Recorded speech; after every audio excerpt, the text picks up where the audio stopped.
मालेगांव, नांदेड़ और अमरावती जिलों में फेक न्यूज के आधार पर जो कुछ हुआ वह सबको पता है। प्रशासन को ज्ञापन देने के नाम पर जमा की गई अनियंत्रित या यूं कहें कि मुस्लिम संगठन द्वारा नियंत्रित भीड़ ने जो किया वह सबके सामने है। लेकिन महाधारी सरकार के नेताओं द्वारा किसी तथाकथित साजिश के नाम पर जारी किए जाने वाले बयान और महाराष्ट्र प्रशासन की बेबसी जो पिछले कई वर्षों में बार बार दिखाई दी है।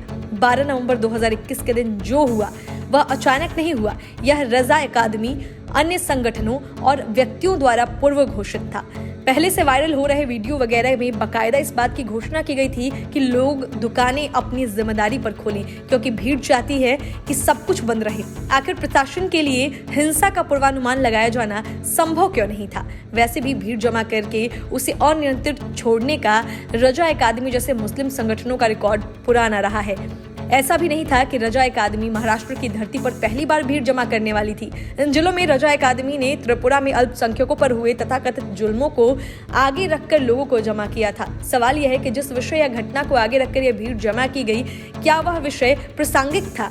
त्रिपुरा की सरकार ने 29 अक्टूबर को जिम्मेदारी के साथ यह घोषणा की थी कि जिस मस्जिद के जलाए जाने की अफवाहें उड़ाई गई हैं, उस मस्जिद को किसी तरह का कोई नुकसान नहीं हुआ है और यह अफवाह झूठी थी। 29 अक्टूबर और 12 नवंबर के बीच इस लंबे अंतराल में रजा अकादमी के लिए यह समझना क्या वाकई मुश्किल था कि त्रिपुरा में अल्पसंख्यकों पर हुए जुल्म की अफवाह झूठी है?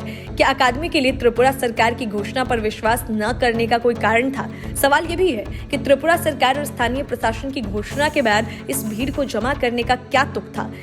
जब देश एक महामारी से दो चार हो रहा है, तब प्रशासन को ज्ञापन देने के लिए 8000 लोगों को जमा करना किस हद तक तार्किक है? और यदि रजा अकादमी ने ऐसा कुछ करने की घोषणा कर भी दी थी, तो महाराष्ट्र सरकार और इन जिलों में स्थानीय प्रशासन ने बातचीत करके इस भीड़ को जमा होने से रोकने का प्रयास क्यों नहीं किया? क्या इसीलिए कि अकादमी को किसी तरह का राजनीतिक संरक्षण प्राप्त है? ऐसे प्रश्नों के पीछे कारण है।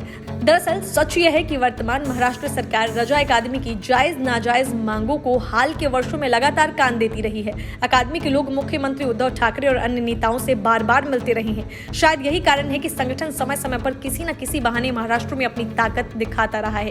यह राज्य सरकार द्वारा बार बार मांगे सुनने का असर ही है जो रजा अकादमी के नेताओं को अपनी जायज नाजायज मांगे बार बार रखने के लिए प्रेरित करता है। शायद यही कारण है कि संगठन बार बार सरकार की बाह ऐंठने में कामयाब होता दिखाई देता है।